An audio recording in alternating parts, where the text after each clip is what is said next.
So I went to visit my parents recently, and like most old people, they haven't accepted that satellite TV died nearly a decade ago and just simply embraced streaming yet, so they still have Sky TV.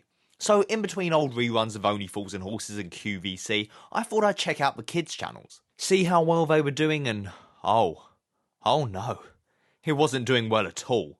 It had become a graveyard haunted only by the ghosts of SpongeBob and Teen Titans Go. I mean, that's literally all they're playing. And so many channels are just missing now. Once you get past Cartoon Network, Boomerang, Nickelodeon, CBBC, CBeebies and Pop, then it just stops. No Disney channels, Disney Cinemagic, Toon Disney, Disney XD, Disney Junior. The last of those shut down in 2020. But there was something else that was missing. And then I realised that it's been missing for a while. And that channel is Babe Station. See, you thought I was going to say Discovery Kids, didn't you, Mr. I can read the title of a video? Well, you're wrong. Oh, wait, Babe Station is still around. Alright, fine, we'll look at Discovery Kids. Discovery Kids was a channel on Sky TV that was somewhere after Disney, but before CBBC. I want to say 618, that's probably wrong. Hey, Future Danny here. I just want to add that I later did find out that it was channel 618, so there. Discovery Kids focused more on educational programming, and I say educational with a couple of big old quotation marks. It was mostly made up of shows like Dinosaur Planet and anything starring Steve Irwin. It turns out this channel only existed from the year 2000 to 2007, which is a pretty small blink of time and is really going to limit the number of people who are actually going to remember this stuff. Furthermore, a lot of the shows I remember airing on this channel don't even have a Wikipedia page, so most of what I'm going to be talking about today will be made up of half-remembered 20-year-old memories. Just keep that in mind if I do get a few things wrong. Also, there are barely any clips of these shows out there, which is a massive shame as I'd love to rewatch some of these old shows, and more importantly, get B-roll for this video. So let's start with a show called Gross. This was one that I used to watch all the time on Discovery Kids.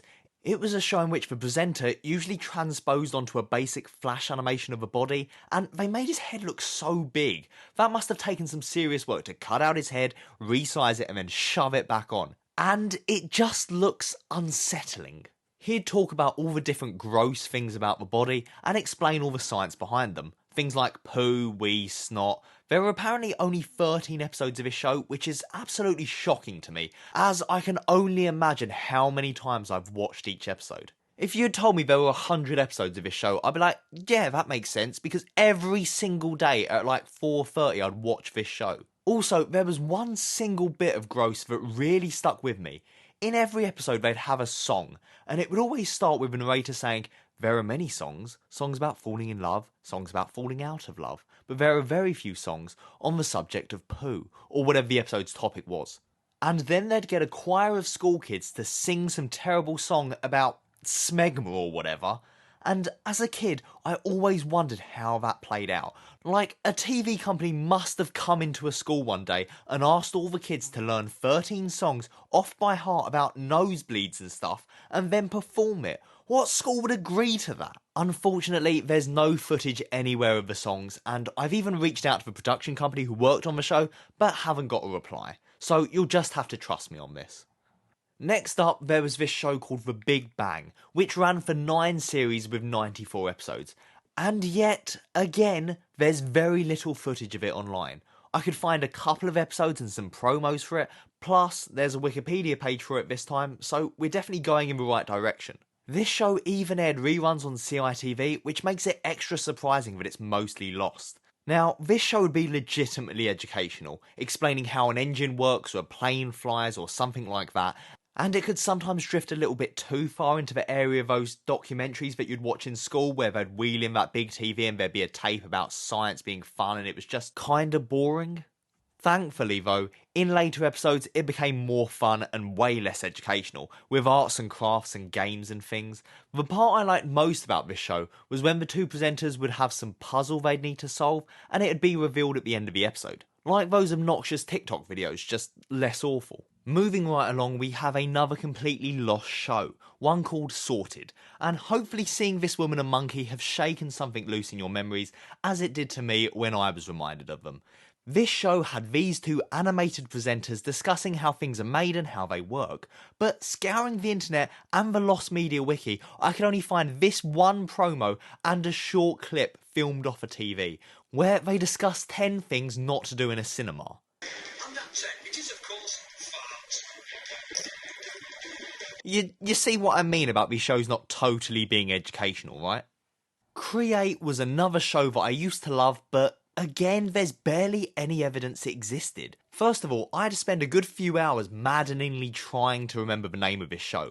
I knew it had a number in it, and that's pretty much all I could remember. I initially thought it was called G4, but no, that was a different memory from 2004. So, Create was a bit like Art Attack or Smart, and had these two guys doing something, well, creative. Like right here, in the only clip I could find of this show, where they're taking pictures of a brick wall to make it look like someone's climbing up it. They also had this gallery bit where they'd show art sent into them by viewers, and they'd always have these fun stop motion transitions between scenes, like one I vividly remember of an octopus eating all its legs until it was just a head. Alright, okay, finally we have probably the most popular and well-known show on Discovery Kids. That being Mystery Hunters, a show that ran from 2002 to 2009, outliving Discovery Kids itself. Also, while a lot of Discovery Kids show lasted only 15 minutes, like all the other ones that I've spoken about so far, Mystery Hunters was 30 minutes of mystery goodness, and I'll admit I was even a little bit scared watching this show. So, the show starred these two teenagers called Araya and Christina, as well as this guy called Doubting Dave, who was always very skeptical of the mysteries they were investigating. And, I don't know, was he like their guardian, or did he take care of them? I don't really understand the relationship between these three. Each episode would tackle a different mystery, things like the Bermuda Triangle, telekinesis, Bigfoot, and thankfully there are a lot of these episodes still available to watch. Look, just listen to the theme tune for a second.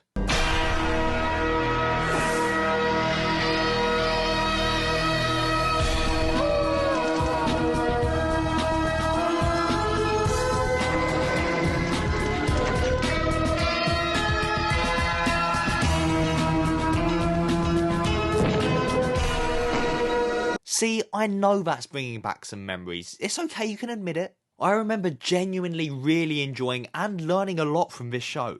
It struck the perfect balance of being actually educational without being boring. The show also felt pretty high budget compared to some of the other shows that we've looked at so far, with the cast travelling to all these different locations. Although, that's probably because this was the only one of the 5 shows I've spoken about today that wasn't produced in the UK. It was made by the American Discovery Kids channel, which, by the looks of things, seems like it was a lot better than the UK version. Mystery Hunters was without a doubt my favourite show on Discovery Kids, and this show would go really hard sometimes, like in this episode where they go to visit the pyramids in Egypt, and they tell you about all the people who died whilst visiting Tutankhamun's temple, and the kid presenter is just like, yeah, I'm probably cursed and going to die now too. It was so dark. The only downside of this show is how the episodes would usually end with a bit of an anticlimax. Like, take the one where they're looking for the Loch Ness Monster, and so they go on a boat and scan the entire lake, and it shows pretty conclusively that there is no Loch Ness Monster. But then they still end the episode by going, oh, maybe there actually is a Loch Ness Monster though. Nope, there's not, you just proved there isn't. And most episodes would end like that. They'd prove the mystery is fake, and then you're left there as the credits are rolling, a little wiser, but with a little less magic in your heart. Of course, with Discovery Kids being a channel on Sky, there's obviously a lot of red button content, which was totally free and I used to play all the time. There was a game starring these little teeth who I believe were the mascots for the channel, showing up in idents and eating the Discovery Kids logo all the time. Well, there was this game based on the arcade classic Quicks, where you'd have to move around and try and fill in the screen whilst avoiding these UFOs. A fun little game, but really hard. And way too difficult for little 8-year-old me. There was a quiz based on the TV show Gross, with questions like, how big was the largest hemorrhoid? I don't know the questions. There was also this top-down Mystery Hunters game where you had to explore the Egyptian pyramids, and oh my god, the curse was real all along. I will admit though that this one did have a lot of depth and was pretty fun. Although I do also remember finding this one really hard too. Maybe I'm just bad at games. Free-to-play interactive games on Discovery Kids! Excuse me?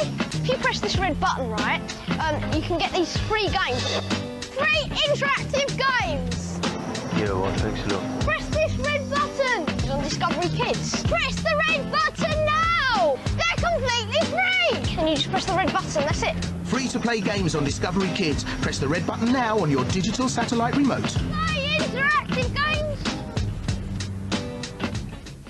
After Discovery Kids shut down in 2007, reruns of some of their shows would sometimes air on the channel D-Max, which I remember getting really into around 2008 time. Watching the maddest documentaries, like one about a monk who has kept their hand in the air like he just didn't care for 50 years. Wow, he really doesn't care about nothing.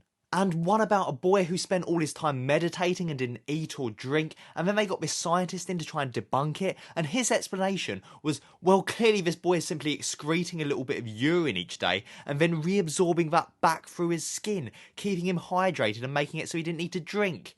Yeah, this channel was absolute trash. And, well, that's pretty much everything I can remember about Discovery Kids.